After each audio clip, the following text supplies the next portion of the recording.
വിമതർക്ക് മുന്നറിയിപ്പുമായി Kozhikode DCC president K Praveenkumar. മത്സരത്തിൽ നിന്ന് പിന്മാറി UDF സ്ഥാനാർത്ഥിക്ക് പിന്തുണ നൽകുന്ന നോട്ടീസ് ഇറക്കണം. വിമത സ്ഥാനാർത്ഥികൾക്ക് 48 മണിക്കൂർ സമയം നൽകുന്നു. അല്ലാത്ത പക്ഷം കടുത്ത നടപടി നേരിടേണ്ടി വരുമെന്നും DCC പ്രസിഡന്റ് മുന്നറിയിപ്പ് നൽകി. വളരെ സൗഹാർദ്ദപരമായിരുന്നു സീറ്റ് ചർച്ചകളും തീരുമാനങ്ങളൊക്കെ തന്നെ.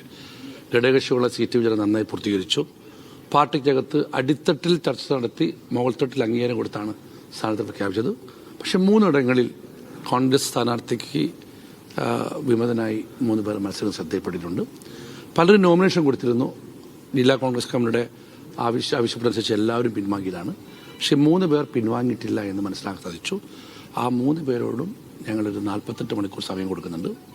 48 മണിക്കൂറിനുള്ളിൽ അവർ മത്സരരംഗത്ത് പിന്മാറി UDFന്റെ ഔദ്യോഗിക സ്ഥാനാർത്ഥിക്ക് പിന്തുണ പ്രഖ്യാപിച്ചുള്ള പ്രഖ്യാപനം നടത്തണം. അങ്ങനെ നടത്തിയില്ലെങ്കിൽ കർശനമായ നടപടി പാർട്ടി ഭാഗത്തുണ്ടാവും. ഷബീർ ഉമറുണ്ട് വിവരങ്ങൾ നൽകാനായി. ഷബീർ, കടുത്ത ഭാഷയിൽ തന്നെയാണ് കോഴിക്കോട് DCC പ്രസിഡന്റ് മുന്നറിയിപ്പ് നൽകുന്നത്. വിമതർക്ക് 48 മണിക്കൂറിനകം UDF സ്ഥാനാർത്ഥിക്ക് പിന്തുണ നൽകണമെന്നാണ് അദ്ദേഹം പറയുന്നത്. 3 പേരാണ് വിമതരായി മത്സരിക്കുന്നതെന്നും അദ്ദേഹം പറയുന്നു. എന്താണ് കോഴിക്കോട്ടെ അവസ്ഥ?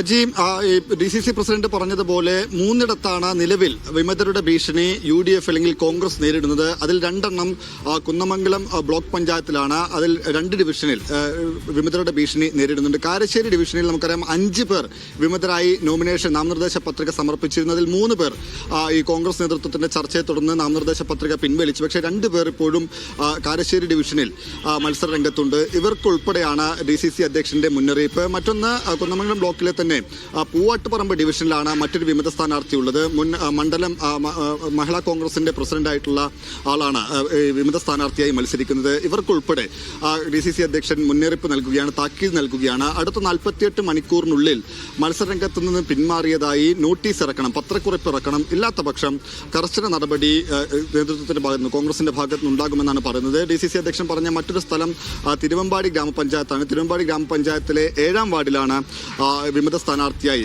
യൂത്ത് കോൺഗ്രസിന്റെ നേതാവ് മത്സരരംഗത്തുള്ളത്. അദ്ദേഹത്തിന് ഉൾപ്പെടെയാണ് ഈ മുന്നറിയിപ്പുള്ളത്. ഇതിനർത്ഥം ഈ 3 മാത്രമാണ് നിലവിൽ UDF അല്ലെങ്കിൽ കോൺഗ്രസിന് വിമത സ്ഥാനാർത്ഥികൾ ഉള്ളത് എന്നല്ല. ഈ കോർപ്പറേഷനിലെ തന്നെ 2 വാർഡുകളിൽ, ചാലപ്പുറത്തും കല്ലായി വാർഡിലും നിലവിൽ വിമത സ്ഥാനാർത്ഥികളുണ്ട്. പക്ഷേ അവർക്കെതിരെ ഇതിനോടകം തന്നെ പാർട്ടി നേതൃത്വം നടപടി എടുത്തു കഴിഞ്ഞു, പാർട്ടി തല നടപടി എടുത്തു കഴിഞ്ഞു. അപ്പോൾ ഔദ്യോഗികമായി പാർട്ടി സ്ഥാനം വഹിക്കുന്നതിൽ പാർട്ടിയുമായി ബന്ധമുള്ള സ്ഥാനാർത്ഥികൾ, വിമത സ്ഥാനാർത്ഥികൾ 3 മാത്രമാണ് ഉള്ളത് എന്നാണ് DCC അധ്യക്ഷൻ വിശദീകരിക്കുന്നത്. ഇവർക്കെതിരെ ഉൾപ്പെടെ നടപടി വൈകാതെ ഉണ്ടാകും. ഈ മത്സരരംഗത്ത് നിന്ന് പിന്മാറിയതായി അവർ നോട്ടീസ് ഇറക്കിയില്ലെങ്കിൽ, പത്രക്കുറിപ്പ് ഇറക്കിയില്ലെങ്കിൽ, മത്സരരംഗത്ത് നിന്ന് പിന്മാറിയെന്ന് മാത്രമല്ല ഔദ്യോഗികമായി പ്രഖ്യാപിച്ച സ്ഥാനാർത്ഥിക്ക് പിന്തുണ നൽകുന്നു എന്ന് കൂടി അറിയിച്ച് നോട്ടീസ് ഇറക്കിയില്ലെങ്കിൽ ഇവർക്കെതിരെ കൂടി കർശന നടപടി ഉണ്ടാകുമെന്നാണ് DCC അധ്യക്ഷൻ വിശദീകരിക്കുന്നത്. മാത്രമല്ല, ഇതുവരെയുള്ള സ്ഥാനാർത്ഥി നിർണയം എല്ലാം തന്നെ സൗഹാർദ്ദപരമായിട്ടാണ് നടത്തിയത്. കൃത്യമായ മാനദണ്ഡ പ്രകാരമാണ് സ്ഥാനാർത്ഥി നിർണയം അടക്കം നടത്തിയതെന്നാണ് DCC അധ്യക്ഷൻ വിശദീകരിക്കുന്നത്. അജി, ശരി. ഷബീർ ഉമറാണ് വിവരങ്ങൾ നൽകിയത് കോഴിക്കോട് നിന്നും. തദ്ദേശ സ്വയംഭരണ തെരഞ്ഞെടുപ്പുമായി ബന്ധപ്പെട്ട ഹരിതചട്ടം